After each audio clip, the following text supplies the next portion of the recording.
नमस्कार साथियों, आप सभी प्रिय साथियों का स्वागत है हमारे इस चैनल साहित्यशाला में। आज हम आप सबको हिंदी साहित्य के सम्राट कहे जाने वाले हिंदी साहित्य के पुरोधा व्यक्तित्व मुंशी प्रेमचंद जी के एक चर्चित कहानी सुनाते हैं, जिसका शीर्षक है दो बैलों की कथा, जो कि हिंदी साहित्य में सबसे चर्चित कहानियों में से एक है। तो आइए शुरू करते हैं। जानवरों में गधा सबसे ज़्यादा बुद्धिहीन समझा जाता है। हम जब किसी आदमी को पहले दर्जे का बेवकूफ़ कहना चाहते हैं तो उसे गधा कहते हैं। गधा सचमुच बेवकूफ़ है या उसके सीधेपन, उसकी निरापद सहिष्णुता ने उसे यह पदवी दे दी है, इसका निश्चय नहीं किया जा सकता। गायें सींग मारती हैं। ब्याई हुई गाय तो अनायास ही सींगनी का रूप धारण कर लेती है। कुत्ता भी बहुत गरीब जानवर है, लेकिन कभी कभी उसे भी क्रोध आ ही जाता है। किंतु गधे को कभी क्रोध करते नहीं सुना, न देखा। जितना चाहो गरीब को मारो, चाहे जैसी खराब सड़ी हुई घास सामने डाल दो, उसके चेहरे पर कभी असंतोष की छाया भी नहीं दिखाई देगी। बैसाख में चाहे एक आध बार कुलेल कर लेता हो, पर हमने तो उसे कभी खुश होते नहीं देखा। उसके चेहरे पर एक विषाद अस्थायी रूप से छाया रहता है। सुख दुख, हानि लाभ, किसी भी दशा में उसे बदलते नहीं देखा। ऋषियों मुनियों के जितने गुण हैं, वह सभी उसमें पराकाष्ठा को पहुंच गए हैं, पर आदमी उसे बेवकूफ़ कहता है। सद्गुणों का इतना अनादर कहीं नहीं देखा। कदाचित सीधापन संसार के लिए उपयुक्त नहीं है। देखिए ना, भारतवासियों की अफ्रीका में क्या दुर्दशा हो रही है। क्यों अमेरिका में उन्हें घुसने नहीं दिया जाता? बेचारे शराब नहीं पीते, 4 पैसे कुछ समय के लिए बचा कर रखते हैं, जी तोड़कर काम करते हैं, किसी से लड़ाई झगड़ा नहीं करते, 4 बातें सुनकर गम खा जाते हैं, फिर भी बदनाम है। कहा जाता है वह जीवन के आदर्श को नीचा करते हैं। अगर वह ईंट का जवाब पत्थर से देना सीख जाते तो शायद सभ्य कहलाने लगते। जापान की मिसाल सामने है। एक ही विजय ने उसे संसार की सभ्य जातियों में गण्य बना दिया। लेकिन गधे का एक छोटा भाई और भी है, जो उससे कम ही गधा है, और वह है बैल। जिस अर्थ में हम गधे का प्रयोग करते हैं, कुछ उसी से मिलते जुलते अर्थ में बछिया के ताऊ का भी प्रयोग करते हैं। कुछ लोग बैल को शायद बेवकूफ़ी में सर्वश्रेष्ठ कहेंगे, मगर हमारा विचार ऐसा नहीं है। बैल कभी कभी मारता भी है, कभी कभी अड़ियल बैल भी देखने में आता है, और भी कई रीतियों से अपना असंतोष प्रकट कर देता है। अतः उसका स्थान गधे से नीचा है। झूरी काछी के दोनों बैलों के नाम थे। हीरा और मोती दोनों पछाई जाति के थे। देखने में सुंदर, काम में चौकस, डील में ऊंचे। बहुत दिनों साथ रहते रहते दोनों में भाईचारा हो गया था। दोनों आमने सामने या आस पास बैठे हुए एक दूसरे से मुख भाषा में विचार विनिमय किया करते थे। एक दूसरे के मन की बात को कैसे समझा जाता है हम कह नहीं सकते। अवश्य ही उनमें कोई ऐसी गुप्त शक्ति थी जिससे वह जीवों में श्रेष्ठता का दावा करने वाला मनुष्य वंचित है। दोनों एक दूसरे को चाट कर, सूंघ कर अपना प्रेम प्रकट करते हैं। कभी कभी दोनों सींग भी मिला लिया करते थे। विग्रह के नाते से नहीं, केवल विनोद के भाव से, आत्मीयता के भाव से। जैसे दोनों में घनिष्ठता होते ही ढोल धप्पा होने लगता है। इसके बिना दोस्ती कुछ फुसफुसी, कुछ हल्की सी रहती है, जिस पर ज़्यादा विश्वास नहीं किया जा सकता। जिस वक्त ये दोनों बैल हल या गाड़ी में जोत दिए जाते हैं और गर्दन हिला हिला कर चलते, उस वक्त हर एक की यही चेष्टा होती थी कि ज़्यादा से ज़्यादा बोझ मेरी ही गर्दन पर रहे। दिन भर के बाद दोपहर या संध्या को दोनों खुलते तो एक दूसरे को चाट चूट कर अपनी थकान मिटा लिया करते। नांद में खली भूसा पड़ जाने के बाद दोनों साथ उठते, साथ नांद में मुँह डालते और साथ ही बैठते थे। एक मुँह हटा लेता तो दूसरा भी हटा लेता था। संयोग की बात, झूरी ने एक बार गोई को ससुराल भेज दिया। बैलों को क्या मालूम वह क्यों भेजे जा रहे हैं। समझे मालिक ने हमें बेच दिया। अपना हमें बेचा जाना उन्हें अच्छा लगा या बुरा कौन जाने, पर झूरी के साले गया को घर तक गोई ले जाने में दांतों पसीना आ गया। पीछे से हाँकता तो दोनों दाएं बाएं भागते, पगड़िया पकड़कर आगे से खींचता तो दोनों पीछे की ओर जोर लगाते, मारता तो दोनों सींगे नीचे करके हुंकारते। अगर ईश्वर ने उन्हें वाणी दी होती तो झूरी से पूछते, तुम हम गरीबों को क्यों निकाल रहे हो? हमने तो तुम्हारी सेवा करने में कोई कसर नहीं उठा रखी। अगर इतनी मेहनत से काम न चलता था तो और काम ले लेते। हमें तो तुम्हारी चाकरी में मर जाना कबूल था। हमने कभी दाने चारे की शिकायत नहीं की। तुमने जो कुछ खिलाया वह सिर झुकाकर खा लिया। फिर तुमने हमें इस जालिम के हाथ क्यों बेच दिया? संध्या समय दोनों बैल अपने नए स्थान पर पहुँचे। दिन भर के भूखे थे, लेकिन जब नांद में लगाए गए तो एक ने भी उसमें मुंह नहीं डाला। दिल भारी हो रहा था। जिसे उन्होंने अपना घर समझ रखा था वह आज उनसे छूट गया। यह नया घर, नया गांव, नए आदमी उन्हें बेगानों से लगते थे। दोनों ने अपनी मूक भाषा में सलाह की, एक दूसरे को कनखियों से देखा और लेट गए।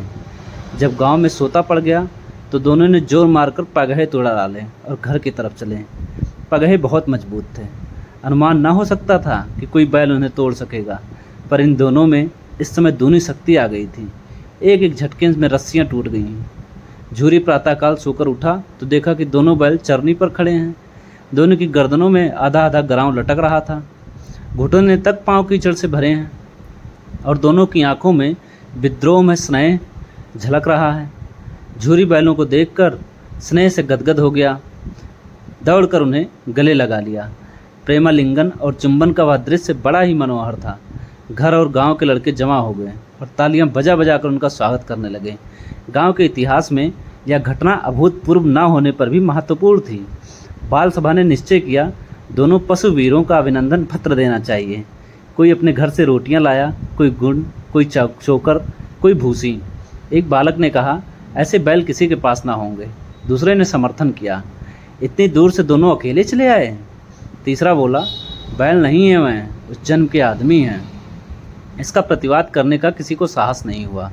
झूरी की स्त्री ने बैलों को द्वार पर देखा तो जल उठी। बोली, कैसे नमक हराम बैल हैं कि एक दिन वहाँ काम ना किया, भाग खड़े हुए। झूरी अपने बैलों पर यह आक्षेप न सुन सका। नमक हराम क्यों है? चारा दाना ना दिया होगा तो क्या करते हैं? स्त्री ने रोफ के साथ कहा, बस तुम ही तो बैलों को खिलाना जानते हो, और तो सभी पानी पिला पिला कर रखते हैं। झूरे ने चिढ़ाया, चारा मिलता तो क्यों भागते? स्त्री चिढ़ी, भागे इसलिए कि वह लोग तुम जैसे बुद्धों की तरह बैलों को सहलाते नहीं, खिलाते हैं तो रगड़ कर जोतते भी हैं। ये दोनों ठहरे कामचोर, भाग निकले। अब देखूं कहाँ से खली और चोकर मिलता है। सूखे भूसे के सिवा कुछ न दूंगी, खाएं चाहे मरें। वही हुआ। मजूर की बड़ी ताकीद की गई कि बैलों को खाली सूखा भूसा दिया जाए। बैलों ने नाद में मुंह डाला तो फीका फीका, ना कोई चिकनाहट, ना कोई रस। क्या खाएं? आशा भरी आंखों से द्वार की ओर ताकने लगे। झूरी ने मजूर से कहा, थोड़ी सी खली क्यों नहीं डाल देता बे? मालकिन मुझे मार ही डालेंगी। चुरा कर डाला। न दादा, पीछे से तुम भी उन्हीं की सी कहोगे। दूसरे दिन झूरी का साला फिर आया और बैलों को ले चला। अब कि उसने दोनों की गाड़ी में जोता। 2-4 बार मोती ने गाड़ी को खाई में गिराना चाहा, पर हीरा ने संभाल लिया। वह ज़्यादा सहनशील था।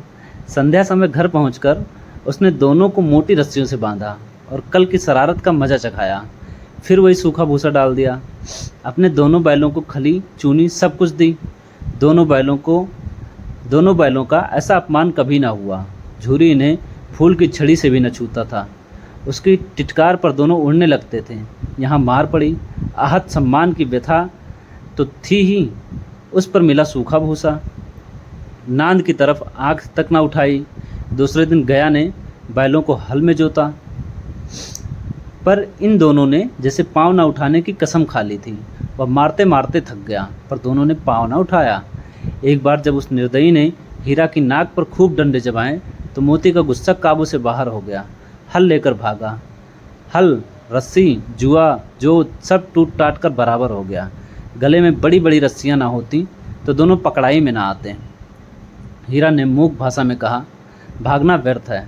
मोती ने उत्तर दिया, तुम्हारी तो इसने जान ही ले ली थी, अब की बड़ी मार पड़ेगी।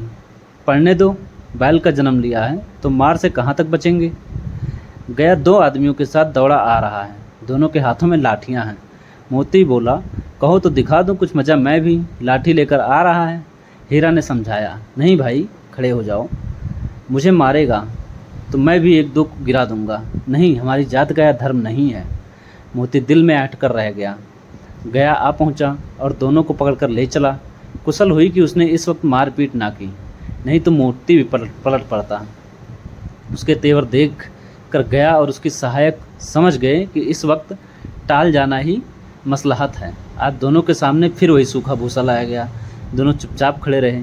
घर में लोग भोजन करने लगे। उस वक्त छोटी सी लड़की 2 रोटियां लिए निकली और दोनों के मुंह में देकर चली गई।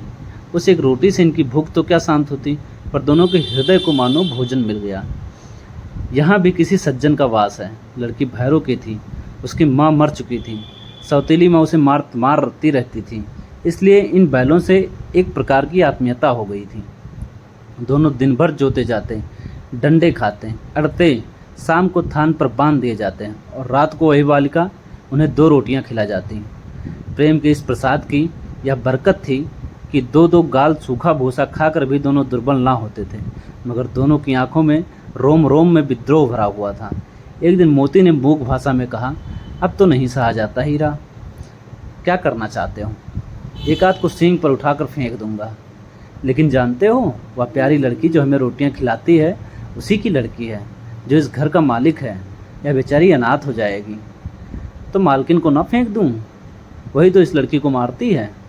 लेकिन औरत जात पर सींग चलाना मना है। या भूल जाते हो? तुम तो किसी तरह निकलने ही नहीं देते। बताओ, तुड़ाकर भाग चलें? हाँ, यह मैं स्वीकार करता हूँ, लेकिन इतनी मोटी रस्सी टूटेगी कैसे? इसका एक उपाय है। पहले रस्सी को थोड़ा सा चबा लो, फिर एक झटके में जाती है। रात को जब बालिका रोटियां खिलाकर चली गई, दोनों रस्सियां चबाने लगे, पर मोटी रस्सी मुंह में ना आती थी। बेचारे बार बार जोर लगाकर रह जाते थे। सहसा घर का द्वार खुला और वह लड़की निकली। दोनों सिर झुकाकर उसका हाथ चाटने लगे। दोनों की पूंछें खड़ी हो गईं। उसने उनके माथे सहलाए और बोली, खोल देती हूँ, चुपके से भाग जाओ, नहीं तो लोग मार डालेंगे। आज घर में सलाह हो रही है कि इनकी नाकों में नथ डाल दी जाए। उसने गराव खोल दिया, पर दोनों चुप खड़े रहे। मोती ने अपनी भाषा में पूछा, अब चलते क्यों नहीं? हीरा ने कहा, चलें तो, लेकिन इस अनाथ पर आफत आएगी, सब इसी पर संदेह करेंगे। सहसा बालिका चिल्लाई, दोनों फूफा वाले बैल भागे जा रहे हैं। ओ दादा, दादा, दोनों बैल भागे जा रहे हैं, जल्दी दौड़ो। गया हड़बड़ा कर भीतर से निकला और बैलों को पकड़ने चला। मैं दोनों भागे। गया ने पीछा किया और भी तेज हुए। गया ने शोर मचाया। फिर गांव के कुछ आदमियों को भी साथ लेने के लिए लौटा। दोनों मित्रों को भागने का मौका मिल गया। सीधे दौड़ते चले गए, यहाँ तक कि मार्ग का ज्ञान न रहा।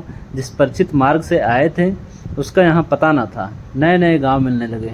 तब दोनों एक खेत के किनारे खड़े होकर सोचने लगे, अब क्या करना चाहिए। हीरा ने कहा, मालूम होता है राह भूल गए। तुम भी बेतहासा भागे, वहीं उसे मार गिराना था।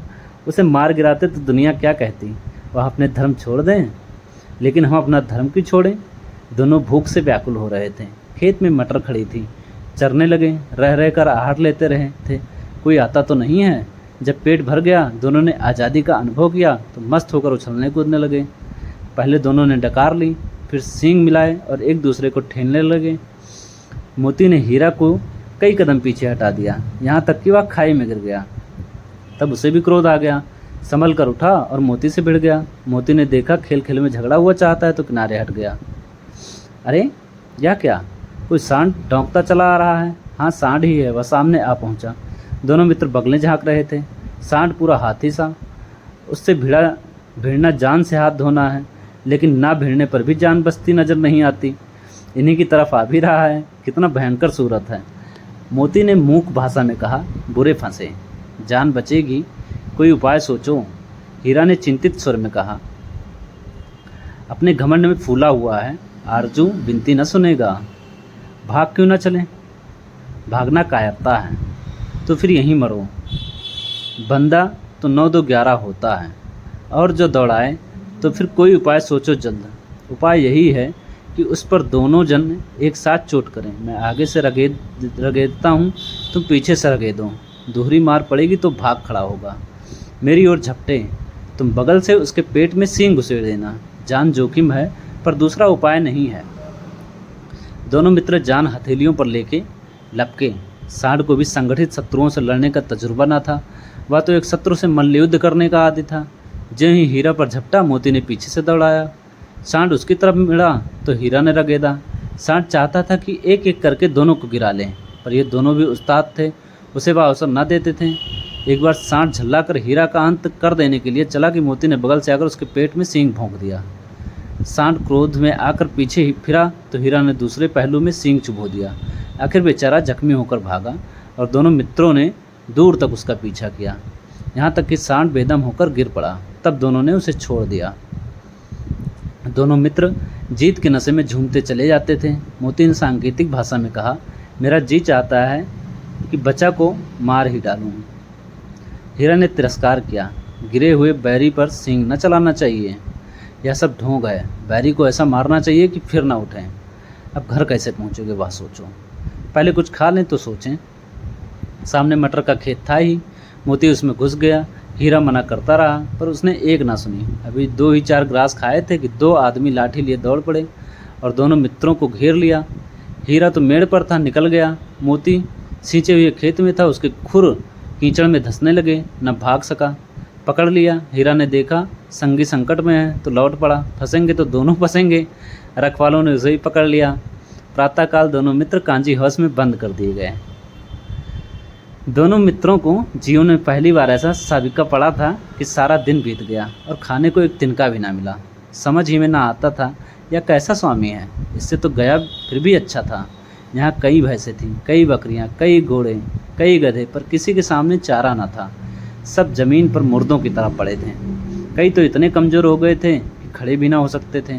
सारा दिन दोनों मित्र फाटक की ओर टकटकी लगाए ताकते रहे, पर कोई चारा लेकर आता ना दिखाई दिया। तब दोनों ने दीवार की नमकीन मिट्टी चाटनी शुरू कर दी, पर इससे क्या तृप्ति होती।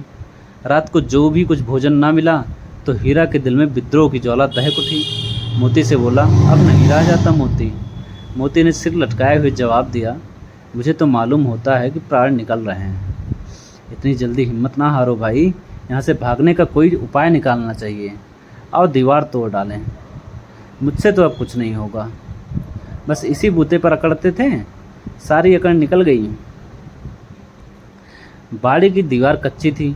हीरा मजबूत तो था ही। अपने नुकीले सिंग दीवार में गड़ा दिए और जोर मारा तो मिट्टी का एक चिप्पड़ निकाल आया। तो उसका साहस बढ़ा। उसने दौड़ दौड़ कर दीवारों पर चोट की और हर चोट में थोड़ी थोड़ी मिट्टी गिराने लगा। उसी समय कांजी हाउस का चौकीदार लालटेन लेकर जानवरों की हाजिरी लेने आ निकला। हीरा का उजटपन देखकर उसे कई डंडे रसीद किए और मोटी सी रस्सी से बांध दिया। मोती ने पड़े पड़े कहा, आखिर मार खाई, क्या मिला? अपने बूते भर जोर तो मार दिया। ऐसा जोर मारना किस काम का कि और बंधन में पड़ गए। जोर तो मारता ही जाऊंगा, चाहे कितने ही बंधन पड़ते जाएं। जान से हाथ धोना पड़ेगा, कुछ परवाह नहीं, यूँ भी तो मरना ही है। सोचो, दीवार खुद जाती तो कितने जान बच जाती। इतने भाई यहाँ बंद हैं, किसी की देह में जान नहीं है। 2-4 दिन यही हाल रहा तो सब मर जाएंगे। हाँ, यह बात तो है। अच्छा तो ला, फिर मैं भी जोर लगाता हूँ। मोती ने भी दीवार में उसी जगह सींग मारा। थोड़ी सी मिट्टी गिरी और फिर हिम्मत बढ़ी। फिर तो वह दीवार में सींग लगाकर इस तरह जोर करने लगा मानो किसी प्रतिद्वंदी से लड़ रहा है। आखिर कोई 2 घंटे की जोर आजमाइश के बाद दीवार ऊपर से लगभग 1 हाथ गिर गई। उसने दूनी शक्ति से दूसरा धक्का मारा तो आधी दीवार गिर पड़ी। दीवार का गिरना था कि अधमेरे से पड़े हुए सभी जानवर चेत उठे। तीनों घोड़ियाँ सरपट भाग निकलीं, फिर बकरियाँ निकलीं, इसके बाद भैंसें भी खिसक गईं, पर गधे अभी तक ज्यों के त्यों खड़े थे।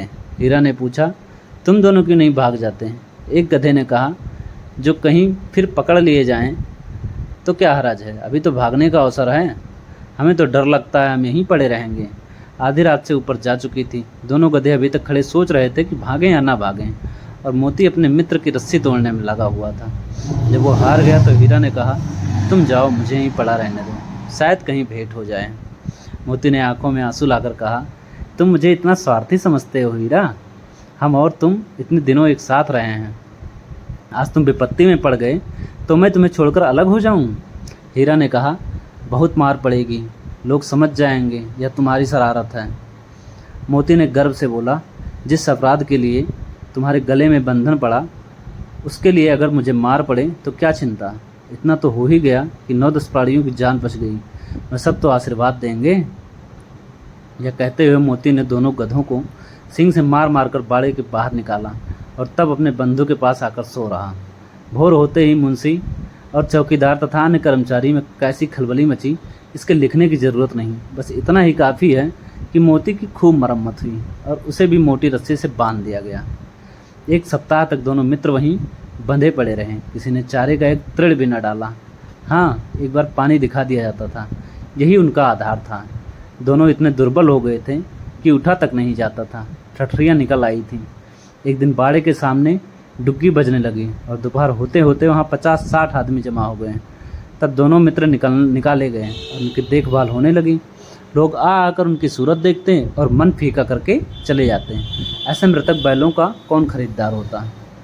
सहसा एक दढ़ियल आदमी, जिसकी आंखें लाल थी और मुद्रा अत्यंत कठोर, आया और दोनों मित्रों के कूलों में उंगली गोद कर मुंशी जी से बातें करने लगा। उसका चेहरा देखकर अंतर्ज्ञान से दोनों मित्रों के दिल काँप उठे। वह कौन है और उन्हें क्यों टटोल रहा है, इस विषय में उन्हें कोई संदेह ना हुआ। दोनों ने एक दूसरे को भीत नेत्रों से देखा और सिर झुका लिया। हीरा ने कहा, गया के घर से नाहक भागे, अब तो जान न बचेगी। मोती ने आज श्रद्धा के भाव से उत्तर दिया, कहते हैं भगवान सबके ऊपर दया करते हैं, उन्हें हमारे ऊपर दया क्यों नहीं आती। भगवान के लिए हमारा जीना मरना दोनों बराबर है। चलो अच्छा ही है, कुछ दिन उसके पास तो रहेंगे। एक बार भगवान ने उस लड़की के रूप में हमें क्या बचाया था, क्या अब ना बचाएंगे। यह आदमी छुरी चलाएगा, देख लेना। तो क्या चिंता है, मांस, खाल, सींग, हड्डी सब किसी के काम आ जाएंगे। नीलाम हो जाने के बाद दोनों मित्र उस दढ़ियल के साथ चले। दोनों की बोटी बोटी काँप रही थी। बेचारे पांव तक ना उठा सकते थे, पर भय के मारे गिरते पड़ते भागे जाते थे, क्योंकि वह जरा भी चाल धीमी हो जाने पर डंडा जमा देता था। राह में गाय बैलों का एक रेवड़ हरे भरे हार में चरता नजर आया। सभी जानवर प्रसन्न थे, चिकने चपल, कोई उछलता था, कोई आनंद से बैठा पागुर करता था। कितना सुखी जीवन था इनका, पर कितने स्वार्थी हैं सब। किसी को चिंता नहीं कि उनके दो भाई बधिक के हाथ कैसे पड़े दुखी हैं। सहसा दोनों को मालूम हुआ कि परिचित रहा है। हाँ, इसी रास्ते से गया उन्हें ले गया था। वही खेत, वही बाग, वही गांव मिलने लगे। प्रतिक्षण उनकी चाल तेज होने लगी। सारा थकान, सारी दुर्बलता गायब हो गई। आह, यह लो, अपना ही हार आ गया। इसी कुएं पर हम पुर चलाने आया करते थे, यही कुआं है। मोती ने कहा, हमारा घर नगीच आ गया है। हीरा बोला, भगवान की दया है।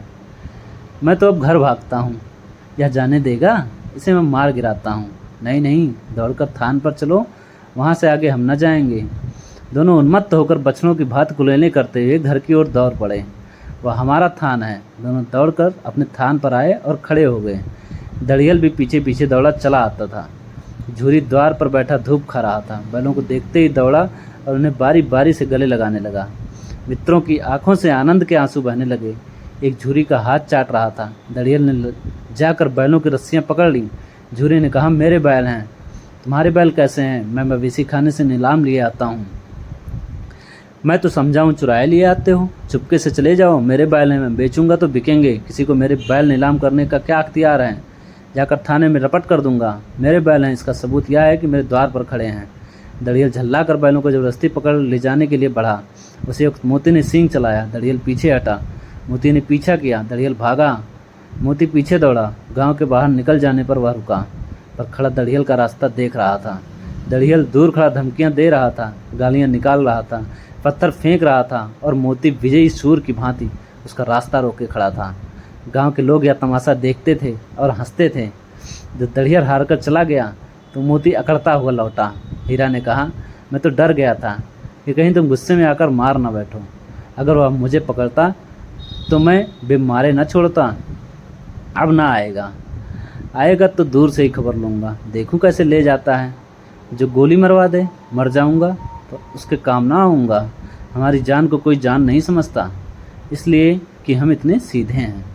जरा देर में नादों में खली, भूसा, चोकर और दाना भर दिया गया और दोनों मित्र खाने लगे। झूरी खड़ा दोनों को सहला रहा था और 20 लड़के तमाशा देख रहे थे। सारे गांव में उत्साह सा मालूम होता था। उसी समय मालकिन ने आकर दोनों के माथे चूम लिए। यह बहुत ही भावुक कथा थी, जो आप लोगों को निश्चित ही बहुत पसंद आई होगी।